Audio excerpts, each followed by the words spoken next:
Pernah kepikiran nggak di Al-Quran itu ada satu surah yang namanya bukan nama nabi, tapi nama seorang ayah yang bijaksana.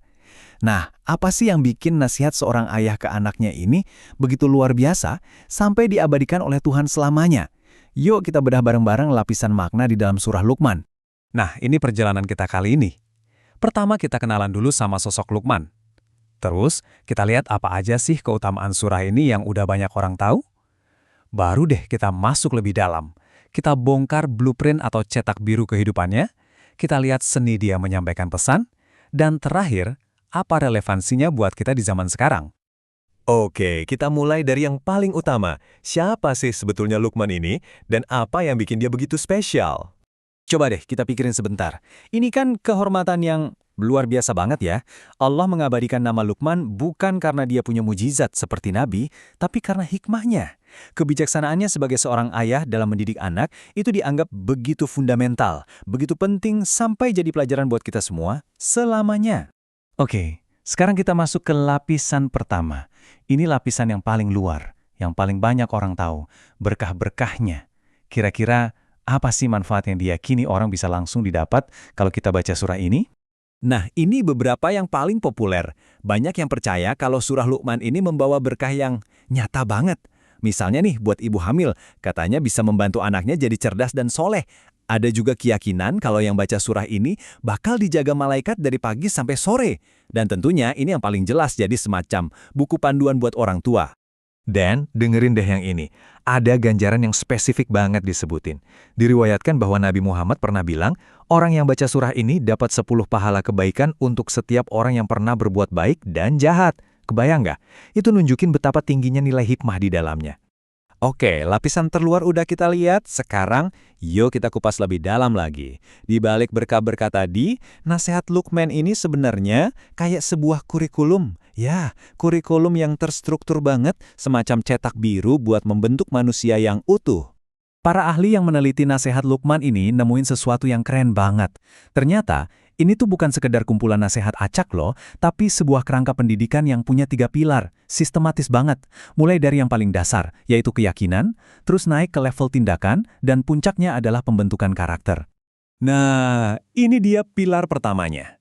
Dan ini krusial banget. Luqman mulai dari akarnya. Nggak dari mana-mana, tapi dari sini. Dia menanamkan konsep tauhid, keyakinan murni bahwa Tuhan itu cuma satu. Inilah fondasi di atas mana semua bangunan lainnya akan berdiri. Dan coba perhatikan deh, cara dia menyampaikannya. Panggilannya lembut banget, wahai anakku, tapi pesannya langsung to the point, ke isu yang paling fundamental. Ini nunjukin prioritas nomor 1, benerin dulu hubungan sama Sang Pencipta. Oke, fondasi iman udah kokoh. Terus apa? Luqman lanjut ke pilar kedua, syariat. Nah, ini soal gimana ngubah keyakinan tadi jadi aksi nyata. Dan bukan cuma soal ibadah buat diri sendiri loh ya, tapi juga soal tanggung jawab kita di masyarakat. Amar ma'ruf nahi munkar. Instruksinya pun jelas banget. Tegakkan sholat, aktif di lingkungan sosial, dan yang penting sabar, punya ketahanan mental. Ini benar-benar blueprint buat jadi pribadi yang nggak cuma kuat spiritualnya, tapi juga punya dampak positif di masyarakat.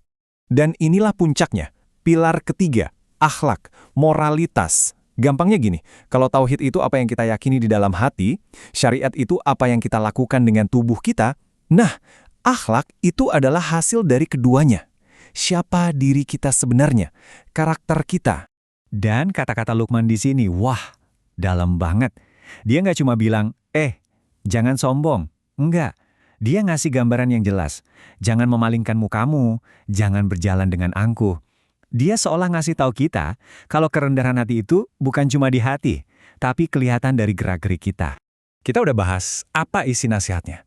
Sekarang kita masuk ke lapisan yang menurut saya paling menarik, yaitu bagaimana cara Luqman menyampaikannya. Kok bisa ya nasihat dari ribuan tahun lalu ini nempel banget di ingatan? Jawabannya ada pada keindahan bahasanya. Ini bukan cuma soal pesannya, tapi soal seninya. Al-Quran nunjukin ke kita kekuatan dari apa yang disebut stilistika, yaitu seni merangkai kata supaya dampaknya maksimal. Coba lihat perbandingan ini deh. Luqman bisa aja kan bilang, kalau ngomong jangan teriak-teriak. Selesai. Tapi nggak, dia malah pakai perumpamaan yang, nggak akan bisa kita lupa. Suara yang paling buruk, itu suara keledai. Gambaran ini langsung nancep di kepala. Pesannya jadi nggak cuma dipahami otak, tapi juga dirasain. Jadi, kalau kita analisis lebih jauh, pilihan kata, irama kalimat, sampai gambaran visual yang dipakai di surah ini, itu semua bukan kebetulan. Semuanya didesain supaya pesannya lebih ngena, lebih nempel, dan lebih gampang diingat. Inilah jeniusnya cara Al-Quran berkomunikasi. Setelah kita kupas semua lapisannya, dari yang paling luar sampai yang paling dalam, apa kesimpulannya? Kita nemuin sebuah harta karun. Harta karun kebijaksanaan yang ternyata relevan buat siapa saja, kapan saja. Jadi, surah Luqman ini bekerja di banyak level. Di level paling dasar, surah ini menawarkan berkah-berkah praktis. Kalau kita gali lagi, ada blueprint pendidikan yang super logis buat membangun iman, aksi, dan karakter. Dan di level terdalam, ini adalah sebuah masterclass tentang cara komunikasi yang efektif, indah, dan gak bakal dilupakan. Sebagai penutup, coba kita renungkan ini. Nasihat Luqman itu kan bukan cuma buat anaknya ya, tapi buat kita semua. Di tengah dunia yang serba berisi kayak sekarang, nasihat ini seolah menantang kita untuk mikir. Bukan cuma soal apa yang kita ucapkan, tapi juga bagaimana cara kita menyampaikannya. Dan yang paling penting, dari fondasi keyakinan dan karakter seperti apa ucapan-ucapan kita itu lahir.